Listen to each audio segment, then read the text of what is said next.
Атырау облысы Құрманғазы ауданы еңбек жалпы орта мектебінің 10 сынып оқушысы Рахметқызы Жұлдызай. Мамандықтар әлемін ашам республикалық форумының облыстық кезеңі «Мен мамандықты таңдаймын» номинациясының қатысушысы. Бүгінгі жобамның тақырыбы өнер өмір айнасы. Ал не үшін мұндай? Жалпы менің мамандығыма өнердің қандай қатысы бар екенін алда білетін боласыздар. Алдарыңызда қазақтың бас ақыны Абай Құнанбаевтың суреті. Қазақтың бұл ақыны Абай Құнанбаев өз сөзінде адам баласы өмірде екі нәрсе таңдаудан қателеспеу керек деген. Оның бірі жар таңдау болса, бірі осы мамандық таңдаудан. Ал мамандық дегеніміз не?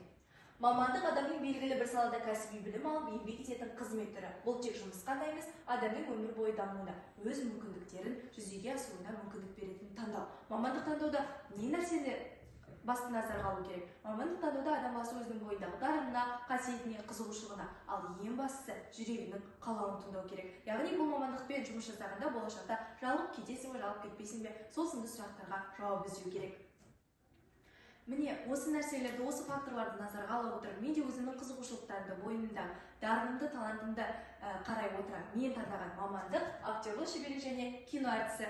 Бірінші сіздерге бұл мамандықты таныстыра өтейін. Бұл актерлік шеберлік, бұл сахнада немесе экранда түрлі кейіпкерлерді сомдау, олардың эмоцияларын, мінез-құлқын, ойларын шынайы әрі әсерлі көрсету үшін қажетті дағдылар мен қабілеттер жиынтығы. Бұл мамандықты оқып бітіргеннен кейін сіз актер немесе актриса маманы боласыз.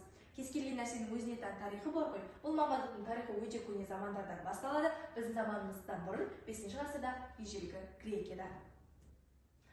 Бұл мамандық жалпы әлемдік индустрияда да өте жоғары дәрежесіне жеткен. Ал мен сіздерге Қазақстанның актер-актрисаларын алдарыңызға ұсынамын, яғни бұл кісілер осы мамандықтың жүрегін шағып майын ішкен тұлғалар.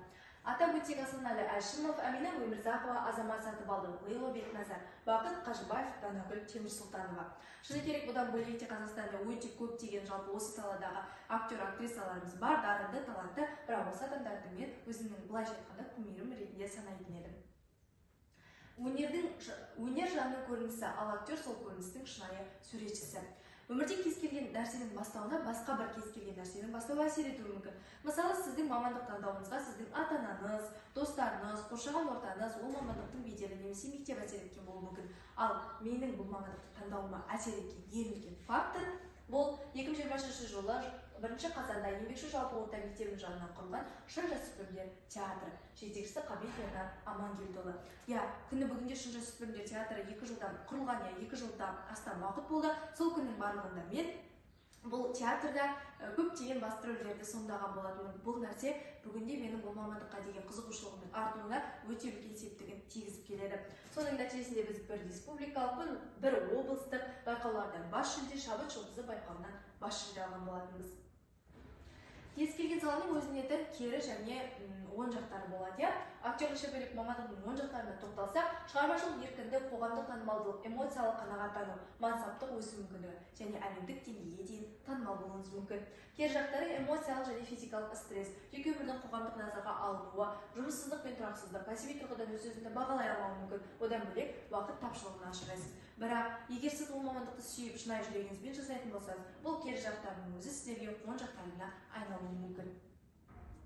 Алдыңғы сөзімде айта кеткендей, Шын жасөспірімдер театрында күні бүгінге дейін мен көптеген басты рөлдерді сомдап, өзімнің бойымдағы қасиетімді, ол мамандыққа деген дарынымды күннен күнге арттырып келемін. Бұл жөнінде мен не айтқым келеді? Кез келген адам өзінің жүрегі қалаған мамандықты таңдаған кезде сол мамандыққа деген қызығушылығын күннен күнге арттыру керек.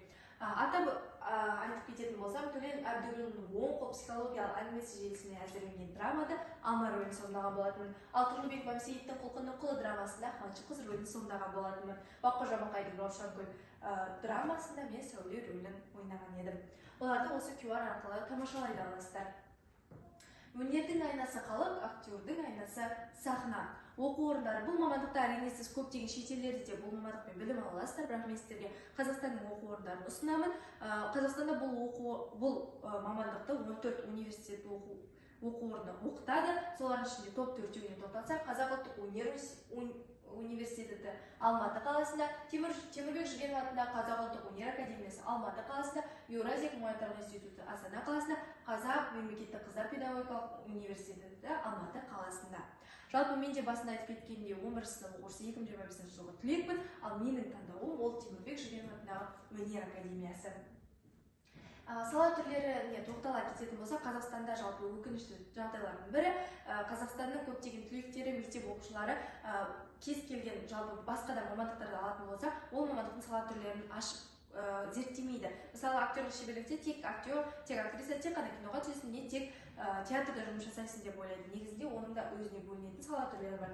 Тоқтала кетсек, кино және телевидениеде, әрине театр өнерінде, одан бөлек сен режиссер және продюсер боласың, сценарий жазып, кино түсіріп сценарист боласың, одан бөлек оқу мен жоғарғы және орта білім беру мекемелерінде сен білім беріп те жұмыс жасай аласың. Енді бұл мамандықтың қазіргі таңда беделі қандай, яғни сұранысы жоғары ма, төмен ба? Оны мен статистика арқылы дәлелдегім келді. 2021 жылы әлемдік кино индустриясының жалпы табысы 100 миллиард доллардан астам болды. 2020 жылы Қазақстанда 100-ден астам кинофильм түсірілді. Қанша көп кинофильм түсірілсе, сонша көп актер-актрисалар қажет болады. 2020 жылы Қазақстандық театрларда жалпы 1,5 миллионнан астам адам спектакльдерге келді. Өзіміз әлеуметтік желілерде байқап жүргенімізде, соңғы 4-5 жылда театрдың дәрежесі өте жоғары көтеріліп келеді. TikTok, Instagram сияқты платформалар арқылы сізде жеке бренд қалыптастыру өте оңайға соғады. Жалпы актер-актриса болу көптеген мүмкіндіктерді ашады. Қорытындылай келе, мамандық табыс көзі емес, талғам мен тағдыр таңдауы. Жалпы сала түрлеріне тоқталғанда айта кететін нәрсе, мен де осы мамандықта болашақта театр актрисасы болғым келеді. Сол үшін қорытынды сөзімді театр жөнінде бір керемет сөз. Театр тек таланттылардың тұғыры, шабыт таластыру жөнінде күші асқандардың, жарыс кезінде озғандардың орны. Назарларыңызға рахмет.